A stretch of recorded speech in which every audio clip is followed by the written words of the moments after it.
ओम।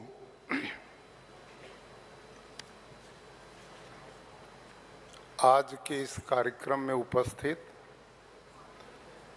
आदरणीय श्रीमती सुनेत्रा पंवार जी, माननीय उप मुख्यमंत्री महाराष्ट्र, माननीय श्री राहुल नार्वेकर जी, अध्यक्ष महाराष्ट्र विधानसभा, माननीय श्रीमती पंकजा गोपीनाथ मुंडे जी, पर्यावरण एवं जलवायु परिवर्तन मंत्री श्री राकेश अग्रवाल जी, मुख्य सचिव, श्रीमती जयश्री भोजी, सचिव पर्यावरण जलवायु परिवर्तन विभाग,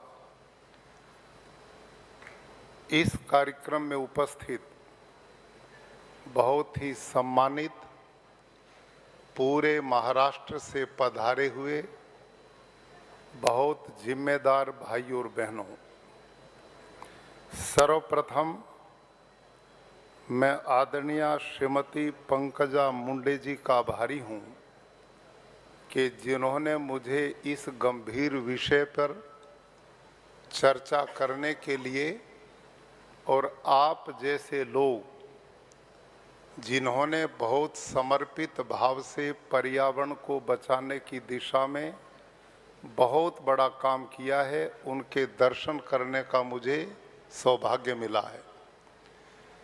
ऐसे भाई और बहन जिनको आज अपने अपने कार्य क्षेत्र में काम करने के लिए सम्मानित किया जाना है, मैं उन सब को अग्रिम बधाई देता हूं, साधुवाद देता हूं, अभिनंदन करता हूं। पहली बार धरातल पर किसी सरकार के द्वारा इतने बड़े व्यापक क्षेत्र में पर्यावरण को बचाने का अभियान चलाया गया है। इसके लिए भी मैं आदरणीय श्रीमती पंकजा जी को बहुत बहुत साधुवाद और बधाई देता हूं। भाई और बहनों, मेरे से पहले सभी वक्ताओं ने आज के संदर्भ में विषय के बारे में जो कहा जाने वाला था वो बहुत कुछ कह दिया है। लंबे समय से आप बैठे भी हैं, थक भी गए होंगे, और जब अंतिम वक्ता तक बात आती है तो उस समय तक लोग उठने का मन बना लेते हैं। लेकिन मैं आप सबसे विनम्र निवेदन करूंगा कि मेरी स्थिति को समझते हुए बहुत बड़ी कृपा आप करेंगे मेरी बात को सुनने के लिए।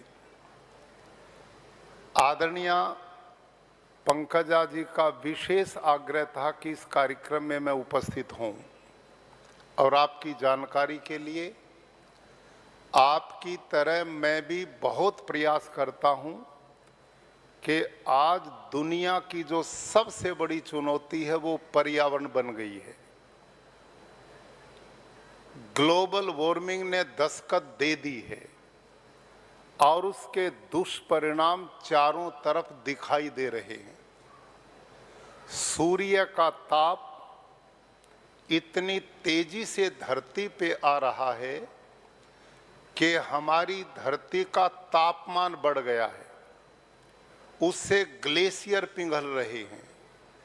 साइंटिस्ट लोग कहते हैं यदि हम नहीं संभले तो ये समुद्र है, इसका लेवल ऊपर आ जाएगा और जिस नगरी में हम बैठे हैं ऐसे ऐसे देश और नगरी इस समुद्र में समा जाएंगे। पर्यावरण बिगड़ने के कारण समय पर वर्षा होती नहीं, होती है तो अतिवृष्टि या अनावृष्टि होती है। कहीं पहाड़ दरक रहे हैं, कहीं समुद्री तूफान आ रहे हैं, कहीं भूकंप आ रहे हैं। यह जीव जगत के लिए शुभ संकेत नहीं है, और इस दिशा में मनुष्य ही योगदान करता है, वही इसको बचा पाएगा, और उसी ने इस स्थिति को पैदा भी किया है। जीव जंतु पशु पक्षी असंख्य जो प्राणी हैं उन्होंने इस पर्यावरण को खराब नहीं किया है, ये देन भी हम समझदारों की ही है। अब हमारी ही जिम्मेदारी है कि इसको बचाने का काम करें। आने वाली पीढ़ियां हमें माफ नहीं करेंगी यदि हम नहीं संभले तो। भाई और बहनों, अभी मेरे से पूर्व जो चर्चा की गई, मैं उन सब वक्ता महानुभावों को बहुत साधुवाद देता हूं कि इतने व्यापक स्तर पर पूरे महाराष्ट्र के गांव तक पहुंचकर पर्यावरण के प्रति लोगों को सचेत ही नहीं किया, अपितु उन्होंने कार्यान्वयन भी इस दिशा में किया है।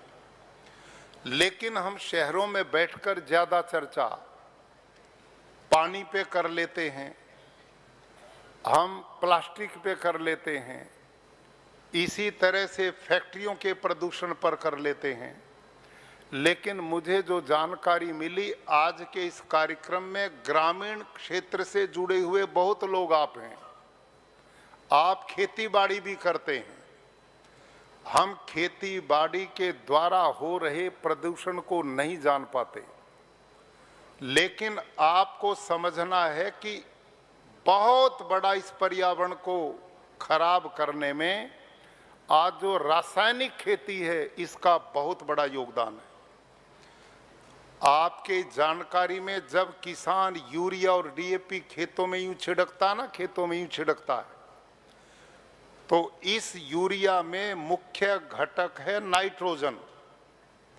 और यूरिया का नाइट्रोजन जब आकाश के ऑक्सीजन के संपर्क में आता है तो ऑटोमेटिकली एक गैस पैदा होती है जिसका नाम है नाइट्रस ऑक्साइड।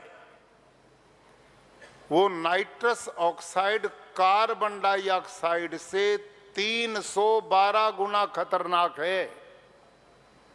समझिए आप, इस देश में करोड़ों टन यूरिया डीएपी खेतों में फेंक दिया जाता है। कितना नाइट्रस ऑक्साइड पैदा हो रहा है, जिससे प्रदूषण कितना भयंकर रासायनिक खेती पैदा कर रही है, ये सोचने की बात है। दूसरा, जब खेत में यूरिया डीएपी आप डालते हैं तो उसका कुल 30-35% ही पौधा लेता है, बाकी यूरिया डीएपी कहां जाता है? एक तो नाइट्रस ऑक्साइड में चला जाता है, दूसरा पानी में मिलकर भूमिगत जल में जाके मिल जाता है, और 35-40% जो हिस्सा है वो पौधे के तने में जाकर फल में, साग में, भाजी में, अनाज में मिलता है। और वो कहाँ जाता है? वो जो हम सब बैठे ना, हमारे अंदर जाता है, और उसका परिणाम heart attack, diabetes, cancer, kidney fail, pancreas fail, घुटने बदलवाओ और अस्पतालों में दाखिल हो जाओ। ये दूसरा परिणाम है। और तीसरा परिणाम, जो भूमिगत जल में जाता है, धरती के पानी में नाइट्रेट पैदा करता है, जो पीने लायक नहीं बचता।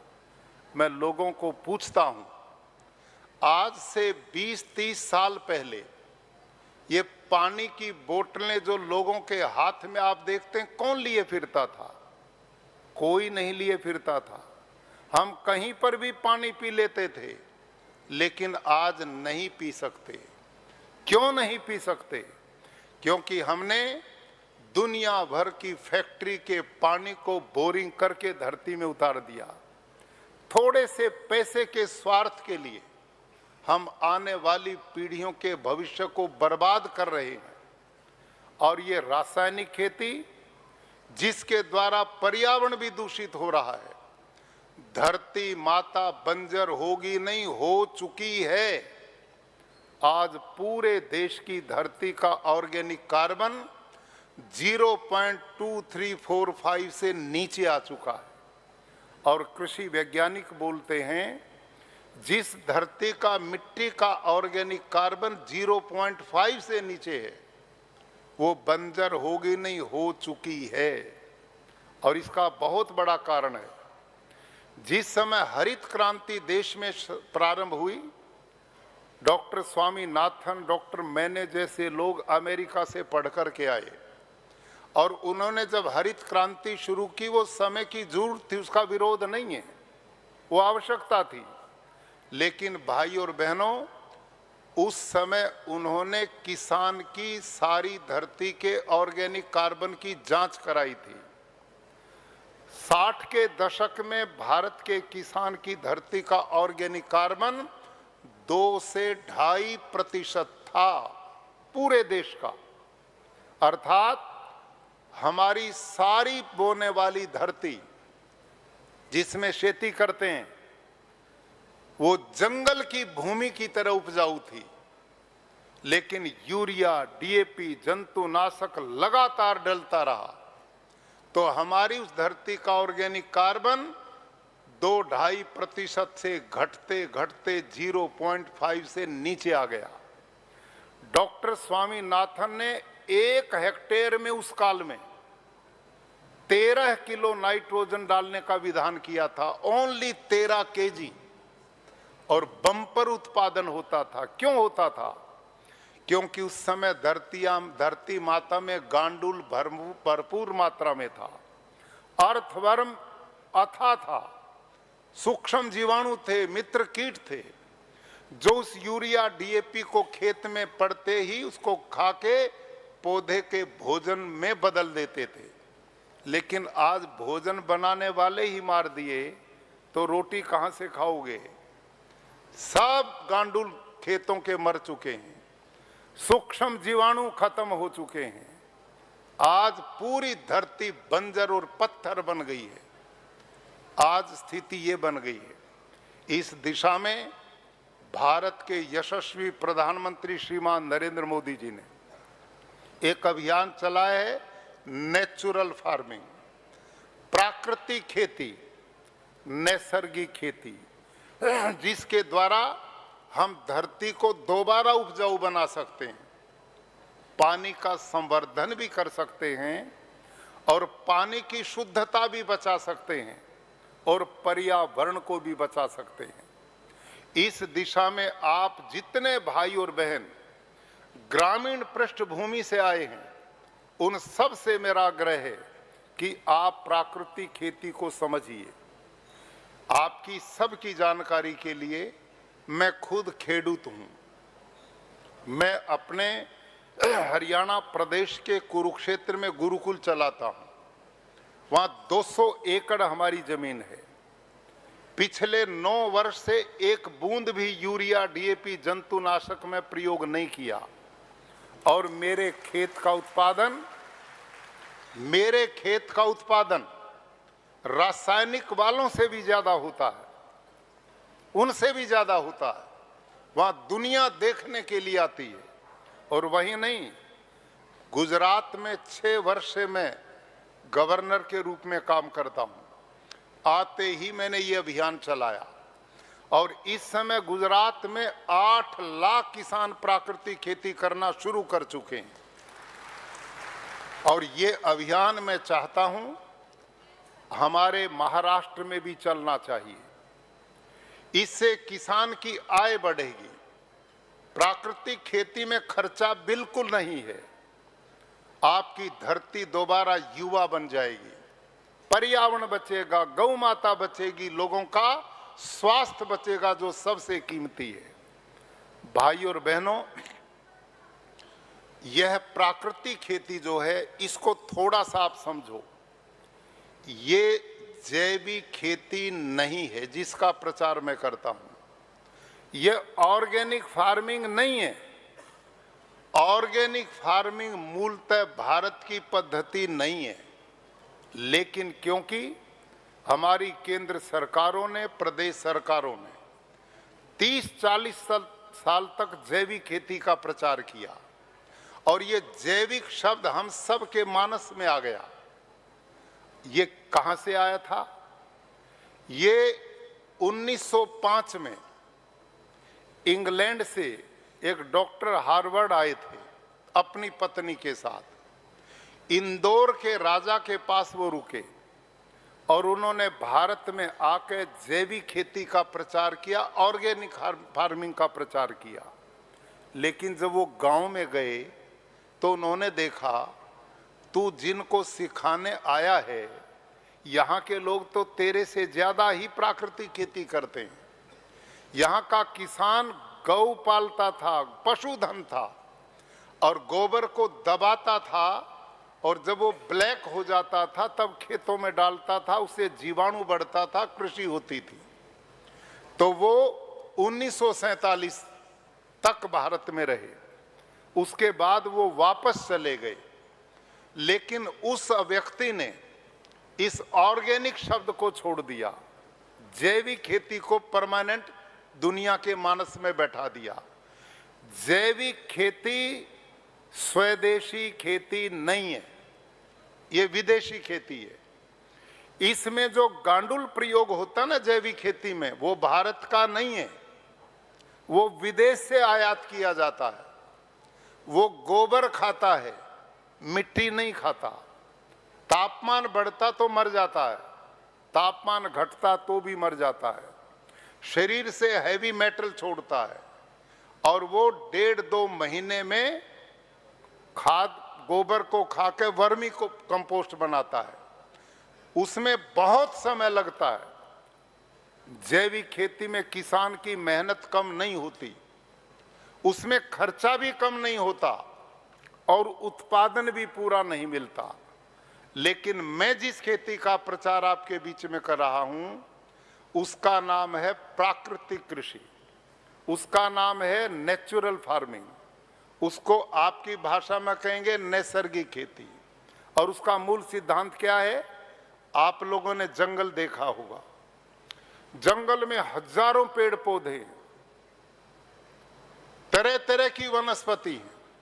बताओ, जंगल में यूरिया कौन डालता है? वहां डीएपी कौन डालता है? जंतुनाशक कौन डालता है? गोबर की खाद कौन डालता है? पानी देने कौन जाता है? कोई भी नहीं जाता। और होता क्या है? जंगल का पेड़ समय आने पर फलों से लद जाता है, और जंगल के पेड़ के किसी भी पत्ते को तोड़िए और लेबोरेटरी में ले जाओ, उसमें एक भी पोषक तत्व की कमी नहीं मिलेगी। उसमें phosphorus, zinc, potash, magnesium, iron, copper, जो पौधे को चाहिए सब कुछ है। वो कहां से आया?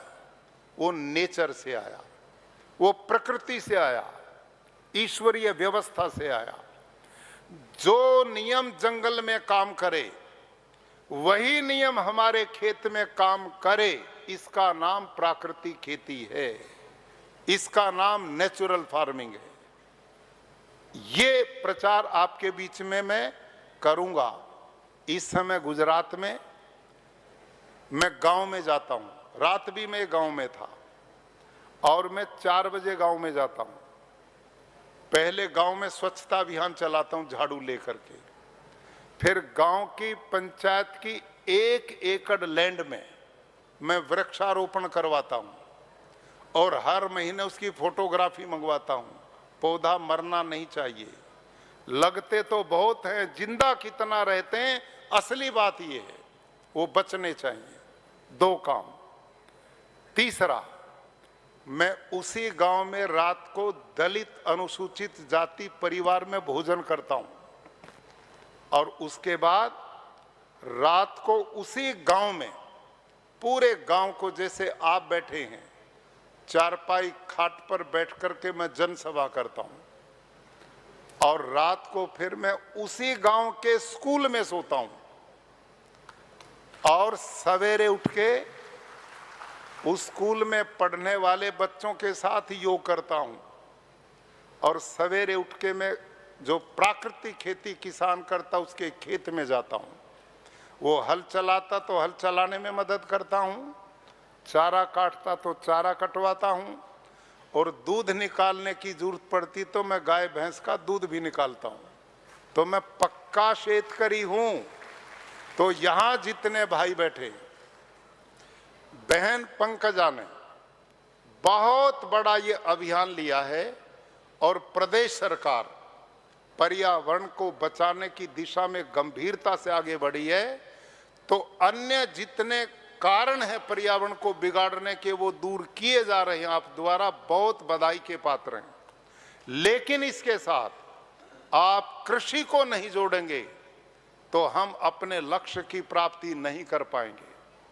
भाइयों और बहनों, 40 बरस पहले इस देश में कोई नहीं जानता था कैंसर क्या होता है, कोई नहीं जानता था हार्ट अटैक क्या होता है, कोई नहीं जानता था डायबिटीज किसे कहते हैं, हाइपरटेंशन क्या होता है।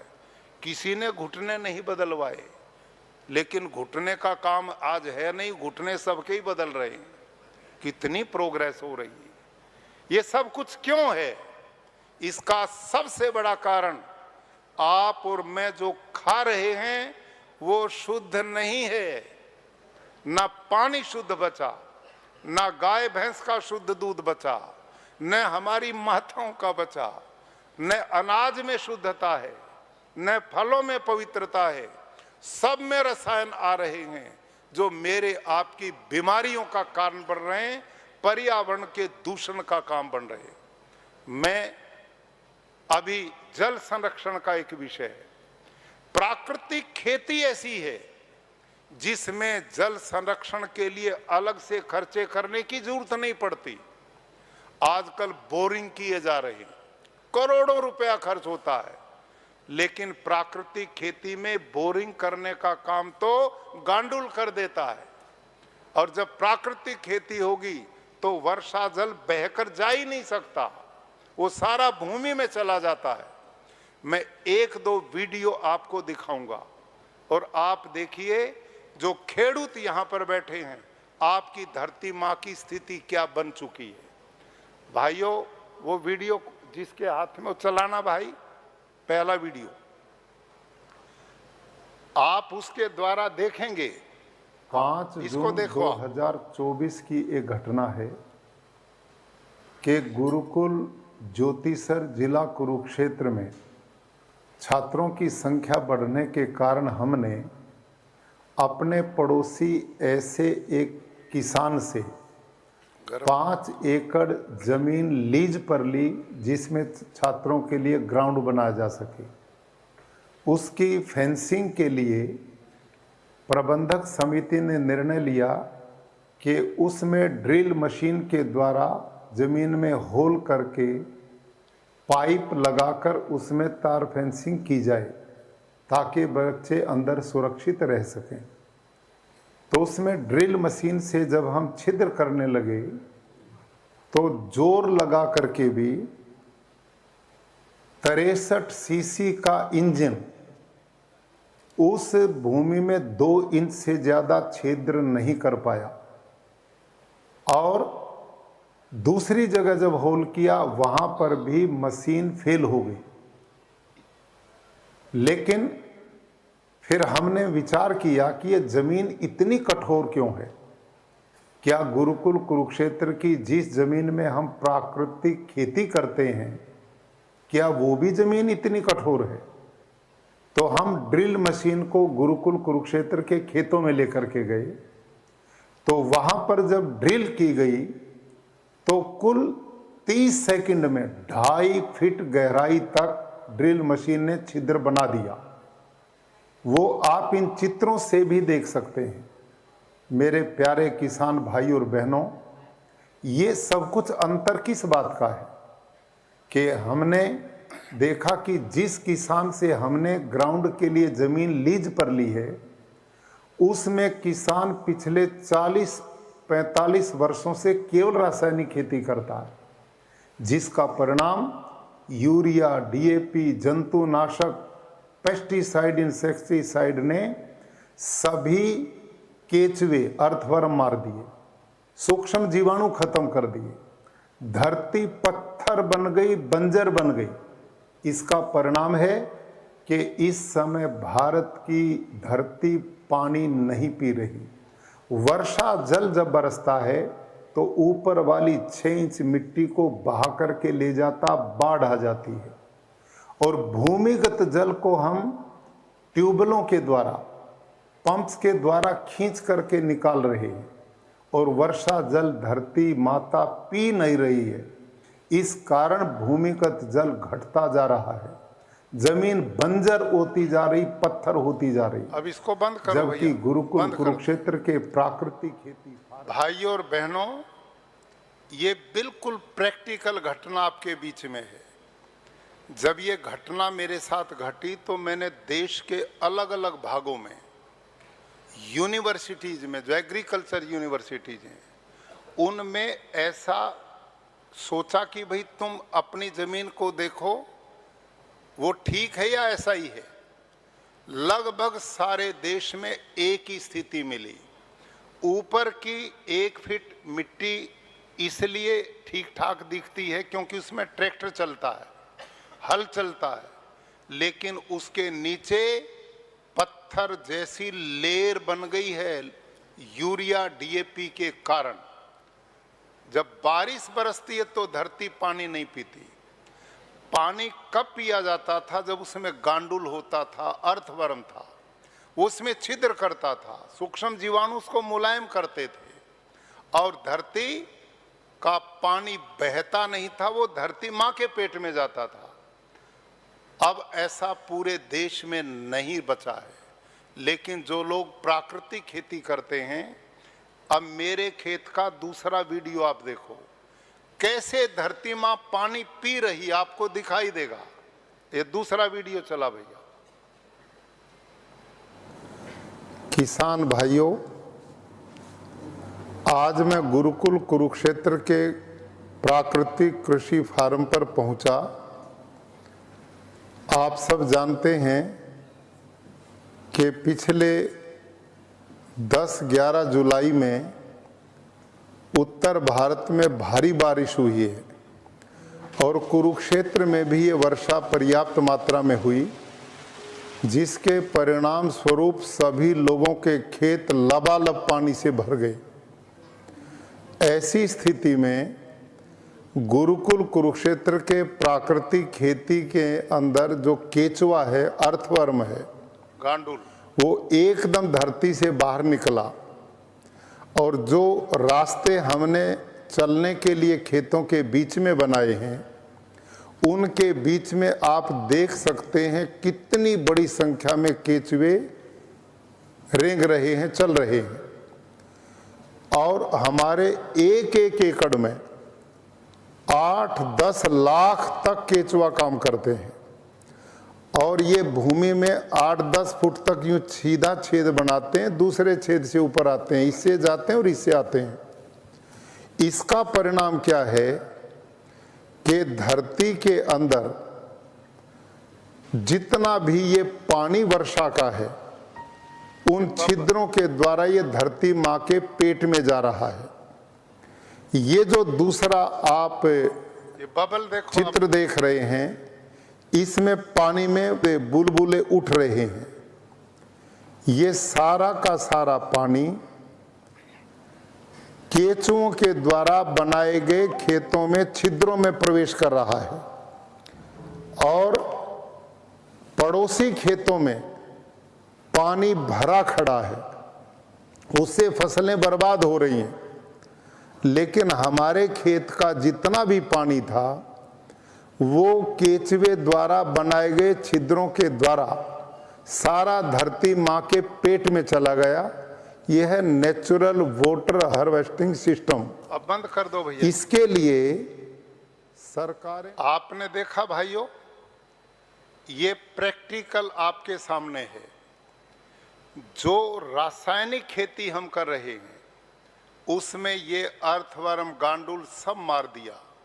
आप एक गांडुल को पकड़ के यहाँ टेबल पर रखो, मेज पे, और उस पे यूरिया डालो, मरेगा या बचेगा बोलो?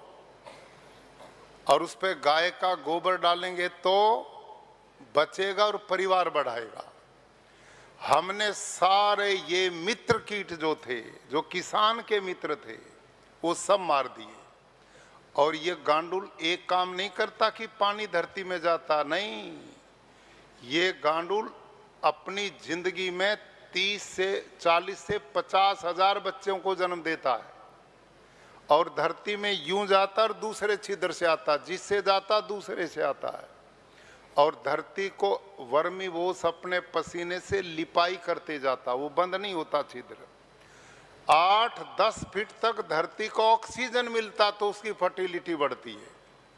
और ये गांडूल जब खनिज पूर्ण मिट्टी को खाता है ना और उसको अपने पेट से निकालता है, पौधे की जड़ को देता है, तो उसी खेत की मिट्टी से इसके पेट से निकली मिट्टी में 6 गुना ज्यादा नाइट्रोजन है, 9 गुना ज्यादा फास्फोरस है, 11 गुना पोटास है। और जब ये बूढ़ा होके मरता है ना तो धरती के 17 प्रकार के पोषक तत्वों की पूर्ति करता है। ये जो साइंटिस्ट कहते हैं ना, कृषि वैज्ञानिक, फास्फोरस कहाँ से लाओगे, पोटास कहाँ से आएगा, जिंक कहाँ से आएगा, और जहर डलवा रहे हैं, ये यहाँ से आएगा। ये मेरे 1 एकड़ में, ये तो 3 साल पहले का फोटो, ये चित्र है। इस समय मेरे 1 एकड़ में 15 से 18 लाख गांडूल काम करते हैं, बिना पैसे के मजदूर भगवान के दिए। और देखो ये कितने बलवान हैं, चलते देखा ना आपने, उनका स्वास्थ्य कितना बढ़िया, क्योंकि उनको भोजन उनका मिलता है, ये जहर नहीं डालते, ये काम करते हैं। और जो कार्बन है ना धरती का, जो आकाश में उड़ करके ग्लोबल वार्मिंग पैदा करता है, ये उसको उड़ने नहीं देते, इनका वो भोजन है। उसको ये अपने शरीर में संचित करके धरती को देते हैं, उसके ऑर्गेनिक कार्बन को बढ़ाते हैं। और देसी गौ माता आधारित ये प्राकृतिक खेती है। देसी गौ माता के 1 ग्राम गोबर में 300 करोड़ से ज्यादा बैक्टीरिया हैं, और गाय 10 किलो लगभग गोबर देती 24 घंटा में। तो 30 लाख करोड़ बैक्टीरिया गौ माता देसी प्रतिदिन गोबर के द्वारा देती है। यो धरती में पड़ेगा तो कितना बैक्टीरिया, सूक्ष्म जीवाणु बनेगा, और उसको हम जीवामृत, घन जीवामृत में बना के उसको इतना बढ़ा देते हैं कि प्राकृतिक खेती जो है ये शुद्ध बैक्टीरिया, सूक्ष्म जीवाणु की खेती है। ये सूक्ष्म जीवाणु जितना बढ़ेंगे, गांडूल जितना बढ़ेगा, मित्र कीट जितना धरती में बढ़ेगा, वो पौधों का भोजन बनाने वाले कुक हैं। ये हैं कुक, और कुक को ही मार दिया तो भोजन कौन बनाएगा? ये पाप हमने किया है, सारी धरती को बंजर बना दिया, पर्यावरण को दूषित कर दिया। 2.5 लाख करोड़ का यूरिया, डीएपी प्रतिवर्ष विदेश से भारत सरकार खरीदती है। 3000 रुपए में एक बैग आता है, किसान को 300 में देते हैं। इतना पैसा बाहर दिया, धरती को उससे बंजर किया, पौधों को जहरीला किया, वो हमने खाया, बीमार हुए, फिर अस्पताल में गए इलाज के लिए। 2.5 लाख करोड़ वो, और 10 लाख करोड़ का व्यापार इन अस्पताल और दवाइयों का चलता है। इतना पैसा यदि हम बचा दें तो माननीय प्रधानमंत्री जी का मिशन विकसित भारत अपने आप बन जाएगा। ये काम हम कर सकते हैं, कितना बड़ा काम हो सकता है। स्वस्थ रहेंगे, निरोग रहेंगे, और ये धरती माँ बचेगी। पृथ्वी, वायु, जल, आकाश, अग्नि, ये 5 महाभूत बोलते हैं, महातत्व हैं, जिनसे मेरा आपका शरीर बनता है, सबका शरीर बनता है। ये शुद्ध होंगे तो शरीर निरोग रहेगा, और वो अशुद्ध होंगे तो हम कभी स्वस्थ रह ही नहीं सकते। सीधा सिद्धांत है। और हमारे यहाँ तो इन पृथ्वी, वायु, जल, आकाश को यूं ही नहीं कहा, इनको देवता कहा है। पृथ्वी देवता, जल देवता, वायु देवता, अग्नि देवता, चंद्र देवता, इनको देवता बोले। हमें जीवन देते हैं, हमने जीवन देने वालों को ही दूषित कर दिया। आज सूर्य की रश्मियां डायरेक्ट धरती पर अल्ट्रा वायलेट किरणें छोड़ रही हैं, जो हमारे शरीरों में अनेक रोग पैदा करने का कारण बनेगी। और ये हवा तो बहुत जरूरी है, 3 मिनट ना मिले तो राम नाम सत है। तो इतना इसको सारा अशुद्ध कर दिया। धरती माँ पृथ्वी सब जहरीली बना दी, आने वाली पीढ़ियां हमें कैसे माफ करेंगी। तो लंबी चर्चा न करते हुए, आप सब बहुत जिम्मेदार लोग आए हैं, पूरे प्रदेश से आए हैं।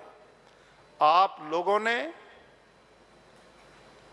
पर्यावरण को शुद्ध बनाने में बहुत बड़ा योगदान दिया है, उसी के लिए आज आपका सम्मान भी होना है। आप जैसे प्रतिष्ठित लोग जब इस दिशा में बढ़ेंगे तो बाकी लोग भी इस रास्ते पे आएंगे। गीता में भगवान कृष्ण लिखते हैं, कहते हैं, महाजनों ये न गतस अपंथा, बड़े लोग जो रास्ता बनाते हैं, छोटे लोग उसके ऊपर चलते हैं। आप समाज के प्रतिष्ठित भाई और बहन हैं जिन्होंने बहुत प्रयास किया है। हमारा पर्यावरण जलवायु मंत्रालय, पंकजा बहन जिसको संभालती हैं, और प्रदेश सरकार का पूरा जिनको समर्थन है, आपने बहुत पवित्र कार्य किया है। ये ईश्वरीय कार्य है, ईश्वर की व्यवस्था में सहयोग है। जो वायुमंडल को बिगाड़ते हैं वो ईश्वरीय व्यवस्था का बहुत बड़ी हानि करते हैं, और जो इसमें सहयोग करते हैं उनसे परमात्मा स्वतः प्रसन्न होंगे। भाई और बहनों, यह जीवन मेरे और आपको जो मिला है, इसमें जो लोग अपने कर्मों के द्वारा इतिहास बना जाते हैं वही अमर होते हैं, नहीं तो भीड़ बहुत बड़ी है, इसमें समा जाते हैं, आते हैं और विदाई ले जाते हैं। अंत में एक घटना मुझे याद आई। जंगल में भाई और बहनों, एक पेड़ पर एक बंदर रहता था और एक चिड़िया रहती थी, और उसी पेड़ के नीचे एक भिखारी झोपड़ी बना करके रहता था।